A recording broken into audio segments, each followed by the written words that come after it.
Hala, girlfriend ni Kalingap Dan na umano'y kanyang nabuntis nagsalita na. Ang lahat ng ito ay kanilang pinaplanong dalawa, ito ang kanyang salaysay.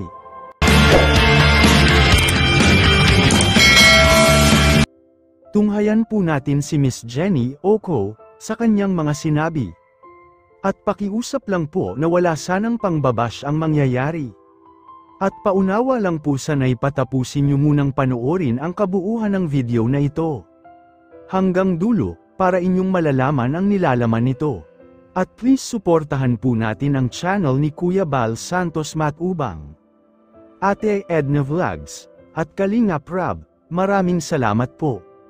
Ito na ang kanyang sinabi, nagdesisyon ako sa paraang walang nakakaalam ng iba. Dahil mas gusto kong protektahan ang magiging baby namin. Sa mundong ginagalawan niya, sa mundo niya ang magkaroon ng walang toxic at mapanghusga. Huwag po tayong magsisihan dito, kesyo tinaago dahil nakapokus kami at pinuprotektahan. Lalo na sa magiging anak namin, pinagkatiwala na namin ito sa Panginoon. Kung ano ang mangyayari balang araw, ng lahat ng dapat nang mangyari. Ang maramdaman ang magkaroon ng freedom, ang pagmamahal ng bawat isa sa atin. Ang blessings na baby na dinadala ko, ay hindi ito aksidente. Ito ay pinagdasal ni Kalingap Dan, kay God na ibigay ito sa amin. Oo, totoo tama po kayo may anak po ako, at kahit kailan hindi ko kinakahiya at tinatago. Ang anak ko, proud ako sa anak ko at hindi pagkakamali yun. At lalo lang hindi ko ikabababa sa sarili ko, dahil pinili ko yun at dahil kahit na single mom ako. May mararating ako sa buhay ko na pinagsusumikapan ko. At ako naman ay nirerespeto ko lahat ng nakapaligid sa akin.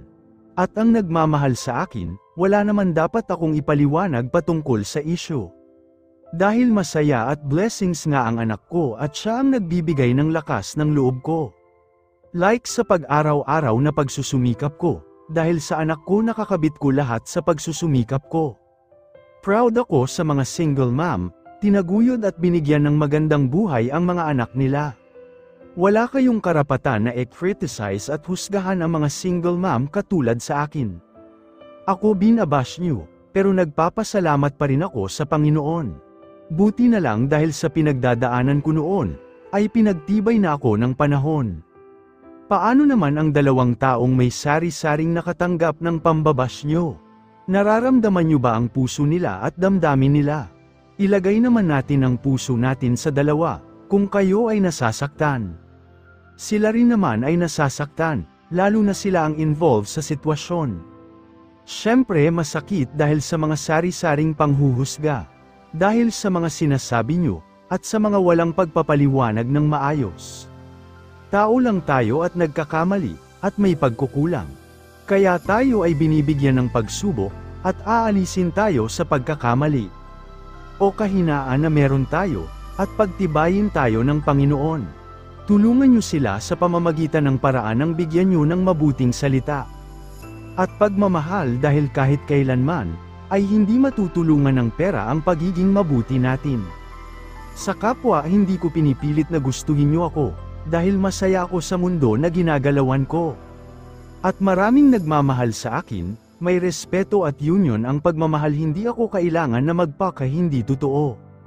At pagiging toxic naman ang nakapaligid sa akin, ang magiging mahinahon at ipairal ang pagiging pagmamahal sa kapwa-tao. Lahat ng ito ay ating ibigay lahat ng Panginoon, siguro kayo ay naghihintay sa una.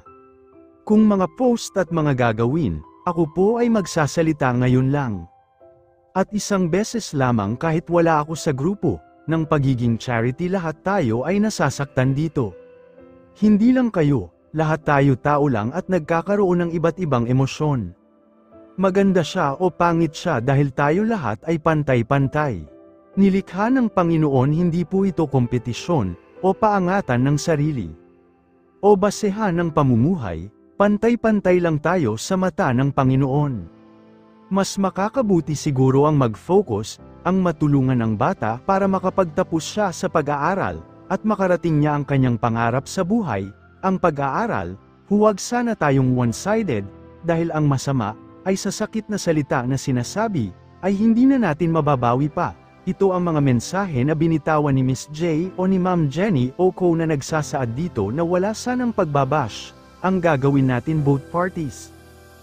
Dito nga sa salaysay ni Miss Jenny mga kababayan, ay ipapaliwanag natin na hindi natin dapat ibabash ang girlfriend ni Kalingap Dan, na ngayon ay buntis na, dahil baka ito ay may stress lamang ang atin lang dito, ay isang pagpapanggap kasi ang nangyayari, dahil sa tambalang ito, o Danjoy tambalan, marami ang nasasaktan, marami ang nagsakripisyo, at higit sa lahat, marami ang umiiyak, kaya isa lang dapat ang sisisihin dito, at wala nang iba kundi ang lalaki. Yan po ang laging sinasabi na dapat nasa una pa lang ay sinasabi, na agad para walang problema at hindi na magkaroon ng pagsisisi sa huli. Kayo mga kababayan, sana ay magbigay kayo ng inyong komento, reaction at suhestyon, para ating malaman ang inyong damdamin at saloobin at may parating sa Kalingap Team, at mabigyan ng aksyon ang ganitong sitwasyon. Pero bago ko tapusin ay isang mapagpalang araw mga kababayan, lalo na sa ating ama na si Kuya Val Santos Matubang, Ate Edna Vlogs at Kalingap Rab. Maraming salamat po.